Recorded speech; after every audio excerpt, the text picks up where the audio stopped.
Hey guys, welcome to another episode of baking from my 1887 White House Cookbook. Today I will be making corn muffins, which is something that I'm really excited to make because I make corn muffins all the time. So let's see how this recipe from 1887 compares to my recipe. So let me read it to you guys first. 2 cups of sifted meal, which I'm taking to just mean cornmeal. Half a cup of flour. I'm concerned about the small amount of flour used in this recipe. Have a feeling that's going to make it a little dense, but hopefully not. 2 cups of sour milk. I'll just make that using regular whole milk and then putting like a tablespoon of lemon inside of it to make it sour.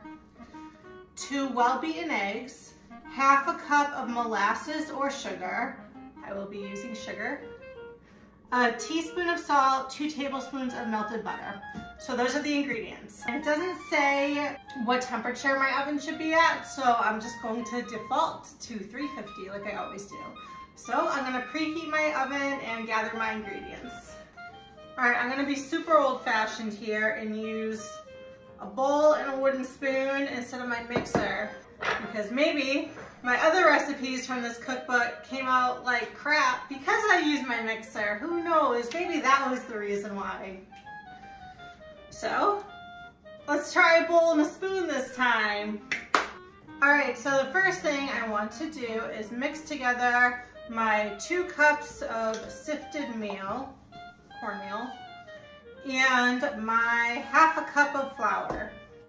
I've had a lot of people all upset with me about using this cookbook because they say, oh, it should be preserved and in a museum. Oh well, it's my cookbook and I am going to do what I want with it. What fun is it in preserving something and sticking it on a shelf? My dad bought this book for my mom off of eBay because my mom is a huge history nerd. Just recently, I stole it from my mom, so it's rightfully mine now, like pretty much. Perfect. I'm gonna set that aside for now because now I need 2 cups of sour milk. Just gonna do the 2 cups and add lemon to it to make it sour.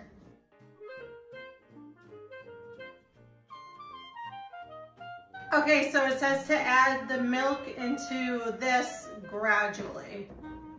Okay. Already missed my mixer. I would have hated baking in the 1800s. Definitely wouldn't have been watching me on Instagram in the 1800s. I'm transferring my mixer to my mixing bowl, not because I'll be mixing it over there, but because I need a bigger bowl to work with, because this is not cutting it anymore. Let's see what's next. Now I add the butter. So I need to melt, how much was it? 2 tablespoons of butter. So I'm gonna go off and do that really quick. All right, my 2 tablespoons of melted butter. Teaspoon of salt. Is that a teaspoon? Yes. Half a cup of sugar. Next up is the beaten eggs.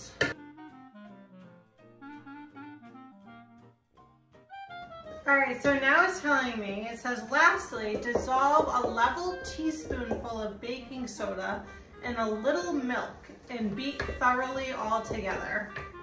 Okay. A level teaspoonful of baking soda. I don't know what a little bit of milk means in terms of measurement, but I don't know. I'll just wing it. All right, looks dissolved to me. Here's what my final mixture looks like.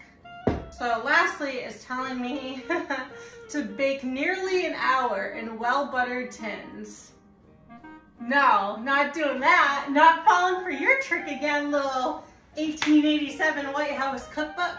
Because every recipe I read in here, it says, oh, bake an hour, bake 2 hours. Great. Meanwhile, my stuff is done in like 10 minutes. So, yeah.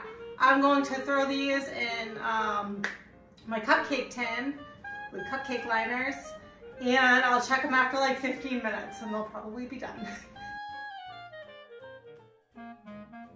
So I will say that this batter is very thin. It's not as thick as a lot of the other batters that I've worked with. Actually, pretty much all of the batters that I've worked with out of this book. And it's not as thick as my regular, well, I don't know. It's really hard to say at this stage how this is going to turn out. But hopefully it'll be good. I don't know. All right, I'm gonna throw these into the oven now and I will bake them until the toothpick comes out clean. So I'll let you know how long that takes. I bet you it won't take the hour that the book says it will. Okay, so my corn muffins just came out of the oven. They took a little bit under 15 minutes to cook. And yeah, so they're not as puffy as my corn muffins are. I'm guessing because of the low amount of flour used in the recipe. But I'm gonna wait for them to cool down a bit, and then I'm going to take them over to my mom's house, and me and her are going to try them together. Hi guys, all right, so I'm here with my mom, and we're going to try these corn muffins from the 1887 cookbook that I just made. Yay! All right, here's a napkin for you. Thank you. I guess we'll just get right into it. They actually, yeah, they don't look bad. So what's the difference between the recipe now and the recipe then? So I use a lot less flour. I use 2 cups of the cornmeal and a half a cup of flour with this. That's different, which it's usually the opposite. Was intriguing to me.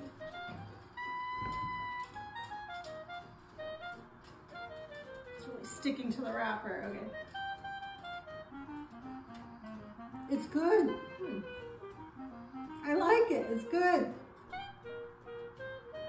It's sweeter. It's more dense, but it's really good. Yeah, it's really not bad. I like it. I give it a thumbs up. It's good. Yeah, I mean, I still like my recipe better, but this isn't bad. I'll eat one for breakfast tomorrow. I kind of like it. Yeah. And you know, this would be really good the next day when you're splitting it in half, frying it in a skillet with some butter. This is really good. Yeah. Good job, Chris. No, thanks.